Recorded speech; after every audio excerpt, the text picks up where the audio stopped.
Salut à tous pour le débrief par rapport au match Valence-Barça qui nous score de 1-4 pour le Barça.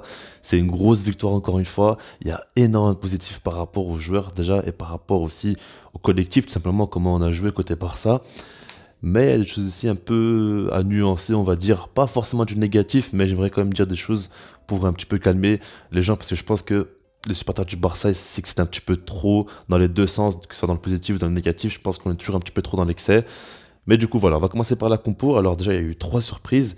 Araujo, Gavi et Dembélé titulaires à la place de Piqué, Pedri et Adama. Et je trouve ça très bien parce que déjà, Piqué, il a besoin de repos et même si qu'il est à 100% pour moi, c'est mieux qu'il reste sur le banc. Après, si on parle de Pedri, par exemple, Soucoman, il jouait énormément et là, ça fait plaisir qu'il soit un peu plus sur le banc, on va dire un peu plus de repos pour lui, surtout que le match face à Naples va être très important aussi. Et après, par rapport à Adama, c'est logique, hein, il a enchaîné quand même deux matchs. C'est un joueur qui a besoin de beaucoup de volume de jeu, qui a besoin de vraiment être en bonne forme pour pouvoir performer parce qu'il mise beaucoup sur son physique quand même, il faut le dire. Et Dembélé a quand même fait une très belle entrée, donc je comprends totalement les choix de Xavi. Pour moi, c'est une compo très compréhensible. Et donc voilà, alors par rapport à la première période, on voit un Barça qui joue un peu comme d'habitude en ayant la possession, même si ils n'ont pas non plus dès le début eu la maîtrise du match, mais ils ont eu la possession et ça joue assez tranquillement. Mais je pense que vraiment cette équipe-là est montée en puissance petit à petit, tout simplement, hein. On l'a vu, ils ont été de plus en plus forts, de plus en plus dangereux, on va dire. Mais au début du match, c'était eux qui dominaient, on va dire, mais c'était pas non plus la folie, quoi. Valence avait quand même ses séquences, Valence arrivait quand même à avoir quelques fois la balle aussi et à surtout à contrer un petit peu ce jeu de possession du Barça, mais voilà, c'était rien de terrible. Après, ce qu'il faut dire, c'est que le premier but ouvre un peu le match, il tombe à la 23e minute de jeu, c'est Aubameyang qui marque sur un assist de Jordi Alba, et en fait c'est simplement une contre-attaque, on a Aubameyang qui a énormément d'espace devant lui, donc il prend l'espace, et Alba il fait quand même une très belle passe pour lui, mais en fait Aubameyang, il fusille complètement le gardien, il arrache la lucarne et ça fait plaisir parce qu'au Barça, on a très peu de joueurs comme ça qui ont une grosse finition. Et je vous le disais qu'Aubameyang, par rapport à ça, va nous faire énormément de bien. Alors, c'est vrai que le jeu de position du Barça, un jeu de position aussi assez lent généralement, c'est pas ce qui lui convient le mieux.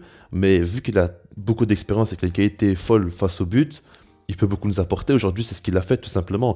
Là, sa finition sur ce but-là, elle est excellente. Et après, ça continue parce que 9 minutes plus tard, à peu près, donc à la 32e minute de jeu, on a Frenkie de Jong qui marque. Et là, c'est vraiment un excellent but. Franchement, l'action, elle est magnifique. Ça se joue en une touche de balle. Il y a le décalage de Busquets pour Jordi Alba est très beau. Mais après, Jordi Alba, il envoie encore une fois en une touche pour Dembélé en profondeur. C'est vraiment une excellente passe. Jordi Alba, il a quand même été très important pour les deux premiers buts. Et Dembélé qui fait une très belle remise pour Frenkie de Jong qui a été bien placé aussi. Franchement, l'action, elle est excellente. C'est du très, très, très beau football. Surtout, ça a commencé à la base avec une touche. Donc franchement, il n'y a pas à dire, ça a été quand même une très très belle action de jeu et Frenkie de Jong qui marque pour sa confiance, c'est une très bonne chose, il monte quand même petit à petit en puissance et si vous réfléchissez bien, tous les milieux de terrain du Barça montent en puissance, Gavi, Pedri, Frenkie de Jong et pour moi il y a un impact Xavi par rapport à ça et j'aimerais bien en parler donc c'est possible que demain je fasse une vidéo par rapport à Pedri notamment mais vous verrez bien plus tard tout ça. En tout cas voilà, ça continue avec le Barça qui domine, même si que Valence a quand même eu des occasions, ils ont réussi quand même à mettre le Barça en danger tout simplement. Il y a eu un but annulé pour position de hors-jeu, mais c'était Ter Stegen qui s'était complètement loupé, hein. Normalement je pense que c'était un CSC pour lui, hein. Donc ils avaient marqué quand même, ça a été un but refusé au final pour une position de hors-jeu. Heureusement pour le Barça, mais peu de temps après, ils arrivent à marquer. Encore une fois, Aubameyang qui marque. Et là, c'est encore une fois une très belle action. Et en fait, pour moi, dans cette action-là, il y a Gavi et Dembélé qui font vraiment, vraiment la différence. Parce que si vous regardez bien, Gavi, il se place vraiment. En fait, il voit que dans l'intervalle côté droit, il n'y a personne parce que Dembélé, il a un peu décroché. Et il a très vite compris ça. Donc, il a vu l'espace, il est parti dans l'espace. Et après, en fait, c'est Dembélé, du coup, qui fait la passe à Dembélé. Pardon, c'est Dest qui fait la passe à Dembélé. Et justement, Ousmane Dembélé qui envoie en une touche Gavi. Mais la passe, elle est magnifique. Franchement, il fallait la voir. Il a eu un bon coup d'œil. Et puis là, Gavi, de là, il nous fait un très, très beau centre pour Aubameyang. Il était quasiment hors jeu, mais c'était tout pile sur la ligne. Donc, c'est passé. Et Aubameyang, là, encore une fois, était décisif. Et on a vu que son flair et son positionnement nous a servi. C'est ça, d'avoir un attaquant comme ça, aussi expérimenté, et avoir un pur neuf de grande qualité comme Aubameyang. Et c'est pour ça qu'il nous a beaucoup servi dans ce match-là. Il nous a mis un doublé quand même. Il a été très, très important. Sans oublier tous ses décrochages, sans oublier toutes ces fois où il fluidifie le jeu, où il arrive un petit peu à être comme un impui, même si c'est pas là où il excelle vraiment. Mais il arrive à s'adapter. Et franchement, il nous a fait énormément bien Aubameyang dans ce match-là. Donc après ce but-là, il y a 3 minutes plus tard, il y a un but de Carlos Soler qui tombe, mais il a été refusé parce que la balle était sortie juste avant donc, dans l'action de jeu. Donc du coup, ça fait 2 buts refusés. Et en fait, cette première période-là du Barça, si on regarde, ils ont fait 3 tirs cadrés, 3 buts, et il y a eu 2 buts du côté Valence, mais les deux ont été refusés finalement. Donc du coup, pour moi, il faut un petit peu nuancer ça parce qu'en gros, on a une période du Barça où ils ont été vraiment en totale réussite, c'est-à-dire qu'ils ont été très très efficaces face au but. Et quand Valence a marqué, ils ont eu de la chance que voilà quoi, ça se jouait à peu de choses. Il y a eu une position de hors-jeu, il y a eu une fois la balle était sortie, mais en soi, après l'action, ils ont quand même fait très très mal au Barça. Donc du coup, ce que j'aimerais dire, c'est que voilà, c'est un peu comme face à Atlético Madrid, la première mi-temps, on a eu une très grosse réussite, hein. Je pense qu'il y avait aussi 2 frappes cadrées ou 3 frappes cadrées et 2 buts. Il y avait quelque chose comme ça, c'était quand même très très efficace face au but. Là, c'est la même chose. Et en seconde période, en tout cas le début de seconde période, c'était pas trop la folie parce que déjà Mingueza est rentré à la place d'Eric Garcia. Je trouve ça assez intéressant. C'est vrai qu'Eric Garcia n'est pas dans une grande forme. Mingueza avait fait pour moi un match correct, franchement, face à Naples. Il n'a pas du tout été mauvais. Et du coup, là, on le remet en tant que défenseur central. C'est ça qui me plaît. Parce que pour moi, c'est largement là où il est le meilleur. Pas du tout en poste de latéral. Et donc, il le met à la place donc d'Eric Garcia, aux côtés d'Araujo, qui connaît très bien. Ça, c'est intéressant. Mais en fait, les 10-15 premières minutes de jeu en seconde période, le Barça était clairement en dessous. Ils ont beaucoup eu du mal. Ils ont beaucoup souffert. Il y a eu vraiment un moment fort côté Valence. Et c'est ça qui me déplaît, parce que je l'avais dit sur Twitter, mais pour moi, le Barça de Xavi manque vraiment beaucoup de constance, beaucoup de régularité.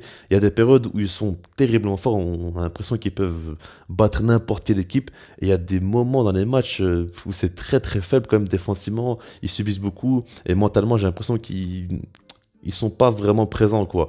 Donc du coup, ça qui me dérange, et je pense que Barça de Xavi n'a pas encore eu un match où ils ont vraiment été très bons du début jusqu'à la fin. Il y a toujours des petits moments de flottement. Il va falloir vraiment corriger ça parce que ça pourra pas continuer comme ça tout simplement.